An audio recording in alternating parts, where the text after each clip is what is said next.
que bom que você está aqui conosco novamente no programa Independente.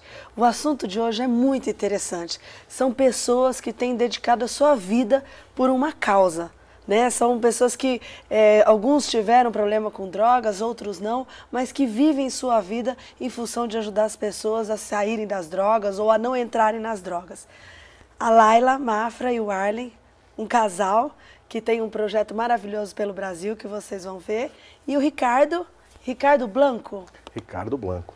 Pedagogo, né? Pedagogo. Professor, e que também tem um projeto muito bom, né? Começa. Com certeza, os projetos estão por aí só para somar, né? No meu caso, o projeto é de prevenção. Não sistemática, né? Como o trabalho deles, né? Eu vou às escolas e tento sensibilizar frente à doença da dependência e conflitos, né? De relacionamentos, as comorbidades que antecedem a dependência e tal, mas é um trabalho bacana que a gente faz. E como que é feito, Ricardo? Palestra? Sim, são momentos de 1 hora, 70 minutos mais ou menos, onde que você surpreende, né? A juventude, você fala, vai ter palestra. Primeira coisa, palestra. Ninguém gosta de palestra. Palestra, desculpa, uma palestra é terrível, né? Mas a gente tenta transformar no momento. Eu já falo até antecipadamente, eu não faço palestra, eu faço pensar. Ninguém muda ninguém, as pessoas são livres. Agora, fazer pensar, sim. A partir do momento que você faz uma pessoa pensar, ela pode mudar, se quiser, porque a decisão é dela, né? A gente tem só que colocar algo a mais daquilo que ele já tem. Com certeza.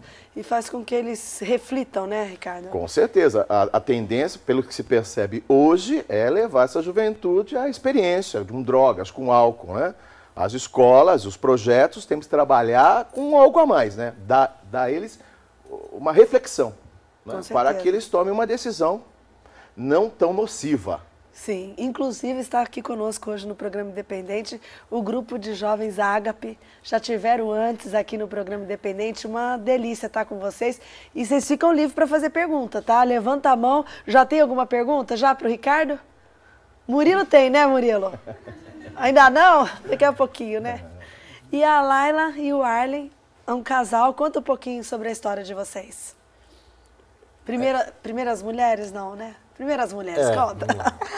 Eu tenho uma história, assim, a minha história, até eu me surpreendo com a minha história, porque, resumindo a minha vida foi marcada pela drogadição, né? Eu perdi um pai na adolescência, um pai que é a paixão da minha vida, para cocaína, né? Aí a minha história já foi marcada. Depois me envolvi com droga dentro da escola aos 13 anos. E depois me casei e tive um marido praticamente destruído, toda uma história de vida destruída pelas drogas. Então, por causa de toda essa vivência que nasceu, hoje o projeto Escola Sem Drogas. Hoje a gente vive por essa causa.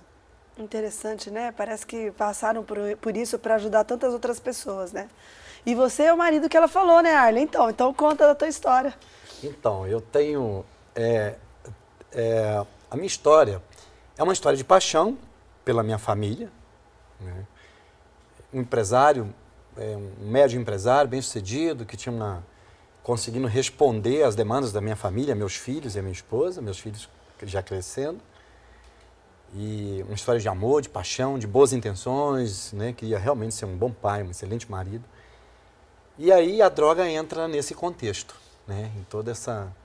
E aí eu assumo uma conta impagável com as drogas. E ela rompeu esses meus vínculos de paixão, de amor com meus filhos e com a minha esposa e com a vida. Ela rompe isso. E aí começa uma tentativa desesperada de voltar os vínculos, mas para voltar os vínculos eu tinha que interromper o uso de drogas. E eu descobri que ela era mais forte que eu. Sozinha eu não ia conseguir. E foram mais de 20 internações, tentativas. Eu não conseguia. E eu vendo a minha família com todo aquele sofrimento e me senti como uma locomotiva rebocando os sonhos deles, a confiança deles, a vida deles. Eles confiaram nas minhas mãos, o coraçãozinho deles. E eu não aguentei aquilo. E numa última tentativa eu desci no aeroporto de Guarulhos, ainda bem vestido, com a minha mala. Não liguei para ninguém em casa. Arrastei aquela mala a pé pela Ayrton Senna e a Marginal Tietê. Fui parar na estação ali próximo na região da Luz, da Boca do Lixo, em São Paulo, perto da Cracolândia. Sumi, sem dar notícia, para viver ali quase 8 anos da minha vida como mendigo, como andarilho, abandonei absolutamente, rompi com todos os laços sociais, familiares e tudo mais, e abandonei, porque eu simplesmente não conseguia. Depois de 8 anos eu fui achado nas ruas, como um mendigo, pesando 49 quilos, mais morto do que vivo, né? Uma história assim... E quem te achou foi sua família? Foi uma ação articulada da minha família, né? Eu tinha sido dado como morto, né? Houve uma informação coincidente, mas errada, de um IML, as buscas já tinham encerrado. Nesse período houve um divórcio judicial, né? Unilateral, e nós ficamos quase 7 anos divorciados, e nós somos casados 2 vezes, né? De vez em quando ela diz que eu sou melhor do que o primeiro marido dela, que era eu mesmo, né?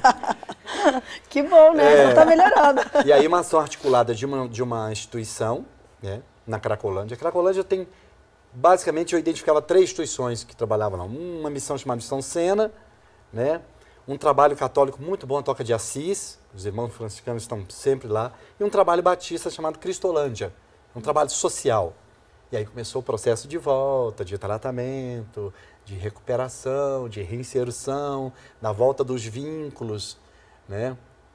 E aí isso se tornou um laboratório. Eu tenho um amigo no interior do Paraná, que logo que eu estava voltando, começando, ele olhou para mim e disse assim, preciso sobre minha história. Então, Arlen, ele fala engraçado, já que você tomou a picada, vamos tirar o mel, ele diz, né? Quer dizer, a gente mexeu com abelhas, né?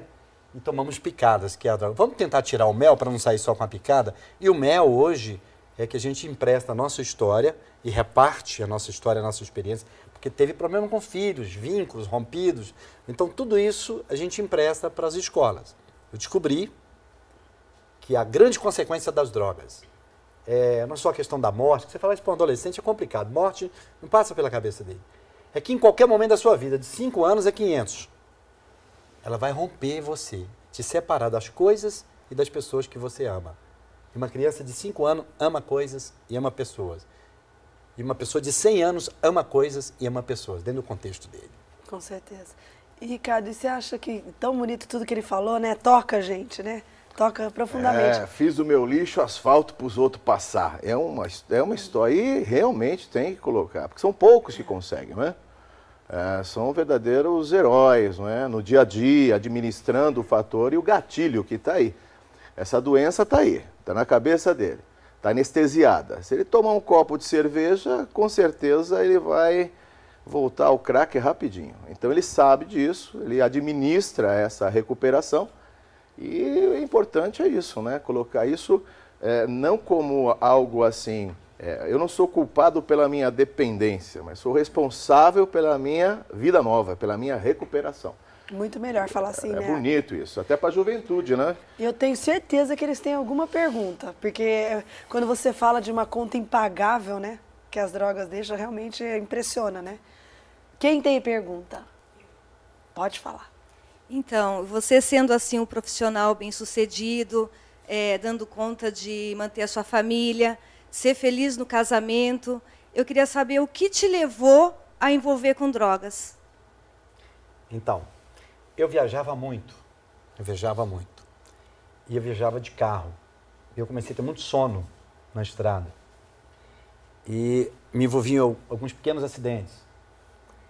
Então, eu resolvi tomar uma anfetamina, um comprimido, um arribite, mais popularmente conhecido, que alguns profissionais do volante usam para não dormir, para tirar a sensação de sono, de cansaço.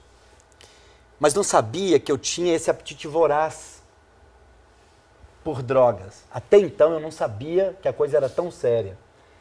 E durante 2 anos eu desenvolvi essa dependência aguda, crônica por essa, não é uma medicação, é uma droga, uma anfetamina. E aí, em 7 anos, vou te explicar o processo aqui, é complicado, mas você põe no Google lá que você vai ver que é o mesmo processo. Eu sei que em 7 anos eu saí dessa anfetamina para a cocaína e da cocaína para o crack. E por isso que a conta se tornou impagável, porque era algo muito mais forte que eu. E eu fui descobrir isso numa atitude que para mim na época não era insana. Eu tinha as prerrogativas. Não, peraí, preciso trazer o pão para casa, aumentar as possibilidades de conforto dos meus filhos, acesso a boa escola, saúde, tudo, a minha esposa, de todos. E eu era um construtor da área da construção civil e eu preciso trabalhar. E isso vai me ajudar a trabalhar. Vê como a coisa é, né? Se eu não tivesse esse apetite, talvez teria ficado por ali mesmo a situação, né? E encerrou as viagens, encerrou a anfetamina. Mas E as a- viagens encerraram e a drogadição continuou. Por isso que se fala que na hora de você alertar a juventude, você tem que alertar, né, a questão da doença, da dependência. Como ele disse já, e até aproveitando aquilo que você disse até com maestria, o jovem não pensa na morte. Existe uma fase na vida, que é dos 10 aos 30 anos de idade, em que realmente o conceito de morte e destruição não existe. Se eu chegar para você e falar, não vá lá que é perigoso, o que você faz? Dá até um treco, né? E vai. Não, vai ser aonde? Né? Aonde? Né? Então você não tem realmente. Isso as pessoas maturadas têm. O que eu falo? Maturação neural, cerebral. Depois dos 30, você começa a medir consequências do perigo. Haja vista que casar. Vou casar é feliz. Até os 30. Passou dos 30, acho que eu não vou casar mais não. Começa a já medir consequência do perigo. Tá entendendo? Tá assustando eles, Ricardo. Não, coitados. é verdade. Então se eu chegar para esse moleque e falar, drogas matam, eu não morro. Pode ver, você não pensa na morte. A juventude tem essa característica. Hein? Ah, teu tio morreu, vai no velório. Não vou, prefiro lembrar dele como ele era. Não vai. Drogas é a mesma coisa. Diga não às drogas. Alguns especialistas dizem que o não na adolescência é gatilho do sim. Entendeu? Então você tem que hoje falar o quê? Doença. Por quê? A doença sim. Aí o jovem tem prevenção. Falou da doença, ó, pode ver, está tomando um banho em casa, aparece um pernilongo preto e branco, tu trava. Ô mãe, a dengue aqui. Ah, já viu aqueles riozinhos? Quem conhece a Praia Grande? Praia Grande, desculpa, Praia Grande. Antigamente, vocês têm ainda, aqui uns riozinhos assim na areia. Todo jovem pula. Por quê? Por que não pisa É no... esgoto. Ah, porque vai ficar doente. Então ele vê o bosteiro, ele vê a doença. Ele vê o pernilongo, ele vê a dengue. Ele vê o catarro, ele vê a gripe. Ele vê a droga, ele vê a droga. Ele não tem essa... Entendeu? E outra, a idade, todos os 3 pais, pai da escola, pai do céu e pai de casa, caem no conceito. Até os 10, esses 3 pais têm influência. Depois, na adolescência, os 3 pais caem no conceito. Já não leva chocolate pro Pro na Páscoa, já não obedece um pai e uma mãe, e rezar para quê? Eu não morro. Você tem que falar com a linguagem deles, né? Gente, tá uma delícia a nossa conversa, mas a gente vai para um rápido intervalo e a gente já volta.